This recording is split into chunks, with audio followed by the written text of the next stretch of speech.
Alright guys, so welcome to JEE academy by Acumen. मेरा नाम है डॉक्टर उमाशंकर त्रिपाठी। आज के इस वीडियो में हम बात करने वाले हैं कि कंप्यूटर साइंस स्टूडेंट्स के लिए आरआरबी जेईई में क्या वैकेंसीज है, क्या अपॉर्चुनिटीज है। सो गाइस, सबसे पहली बात, जो कंप्यूटर साइंस स्टूडेंट्स होते हैं वो एलिजिबल होते हैं फॉर सम पोस्ट, कुछ पोस्ट के लिए आरआरबी जेईई। कौन सी वो पोस्ट होती हैं? वो पोस्ट होती हैं junior engineer SNT and junior engineer IT. Junior engineer SNT stands for signal and telecommunication. तो जूनियर इंजीनियर की जिस भी आरआरबी जोन में एसएनटी की वैकेंसीज आती हैं उसमें कंप्यूटर साइंस के स्टूडेंट्स जो होते हैं वो एलिजिबिलिटी रखते हैं, वो एलिजिबल होते हैं। अभी आप अपनी स्क्रीन पे देख रहे होंगे आरआरबी जेईई 2018 का नोटिफिकेशन। गाइस, अभी आरआरबी जेईई 2024 का नोटिफिकेशन नहीं आया है। सो जो भी इंफॉर्मेशन मैं आपको यहाँ पे शेयर कर रहा हूँ वो किस बेसिस पे है? वो है आरआरबी जेईई 2018 में जो नोटिफिकेशन आया था उसको मानते हुए कि इस बार भी यही चीज फॉलो होगी, उसका नोटिफिकेशन मैं यहाँ पे उसके आधार पे आपको इंफॉर्मेशन दे रहा हूँ।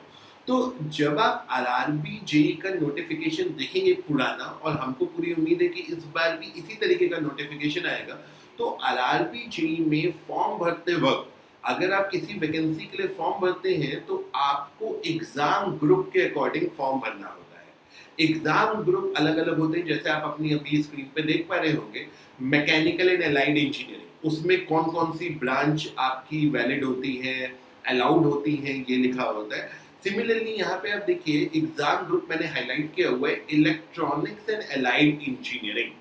अब आप यहाँ पे देख सकते हैं कि कौन कौन सी ब्रांचेस यहाँ पे एलिजिबल हैं आपके इस एग्जाम ग्रुप में। तो यहाँ पे आप देख सकते हैं electronic engineering, instrumentation, communication, computer science, computer engineering, computer science and engineering, information technology and combination of stream of the basic streams.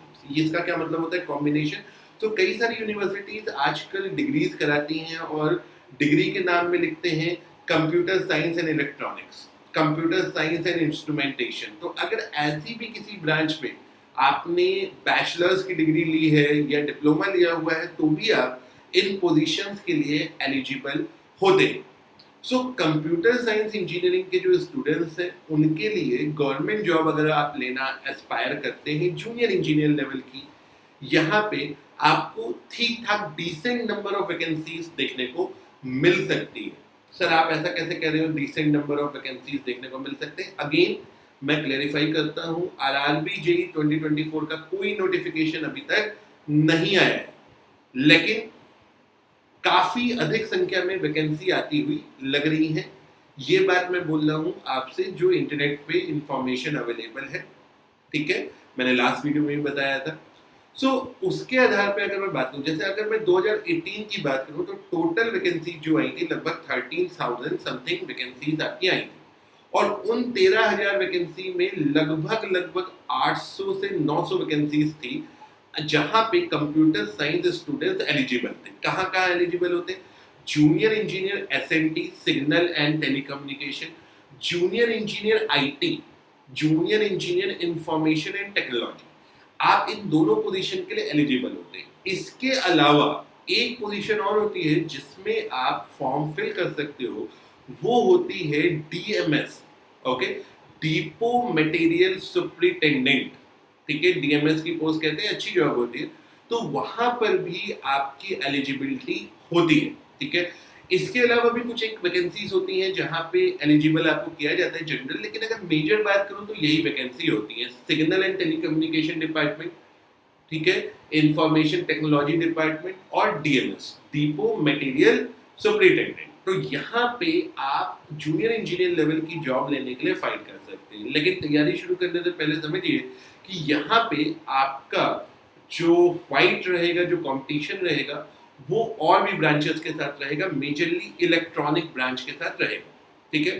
सो मैंने लास्ट वीडियो में जब एलिजिबिलिटी की बात की थी तो आप में से कुछ स्टूडेंट्स ने कमेंट किया था और कुछ लोगों ने मुझसे पूछा था कि सर कंप्यूटर साइंस की एलिजिबिलिटी का क्या, तो कंप्यूटर साइंस भी एलिजिबल होता है और डिसेंट नंबर ऑफ वैकेंसीज के लिए एलिजिबल होता है। अब डिसीजन आपको लेना है कि आप इसकी तैयारी करना चाहते हैं कि नहीं करना चाहते हैं। अगर आप इसकी तैयारी करना चाहते हैं तो एग्जाम का पैटर्न मैंने प्रीवियस वीडियो से ही बताया था। मोटा मोटा क्या होता है, सीबीटी 1 होता है, सीबीटी 2 होता है। सीबीटी 1 में कोई टेक्निकल नहीं आता है, कॉमन सिलेबस होता है, और उसके बाद सीबीटी 2 में 100 नंबर का आपका टेक्निकल आता है। सीबीटी 1 क्वालिफाई करते हैं तो सीबीटी 2 देने का मौका मिलता है। एक और बात क्लेरिफाई कर देता हूँ, ये जो ओवरऑल वैकेंसीज होती हैं, जैसे ओवरऑल वैकेंसी मैं अगर बोलूँ कि कंप्यूटर साइंस के लिए 800 आई थी, तो ऐसा नहीं था कि आप 800 वैकेंसीज के लिए एलिजिबल थे। मतलब आप एलिजिबल तो थे, लेकिन यहाँ पे जोन वाइज आपको चुनना पड़ता है। अगर आपने कोई जोन चुना तो उस जोन में कितनी वैकेंसीज हैं आप उसी के लिए एलिजिबल होंगे। लेकिन ओवरऑल कंपटीशन क्यों कम हो जाता है? क्योंकि भाई सारे लोग उसी जोन में थोड़ी ना बढ़ रहे हैं, जोन के हिसाब से स्टूडेंट्स बच जाते हैं, तो अकॉर्डिंगली आपका कंपटीशन भी कम हो जाता है। सो गाइस, आज के इस वीडियो में कंप्यूटर साइंस की एलिजिबिलिटी के बारे में मैंने बात की। आई होप आप लोगों को कुछ इन्फॉर्मेटिव लगी होगी। सो आज के वीडियो में इतना ही। With this, thank you very much, have a good day.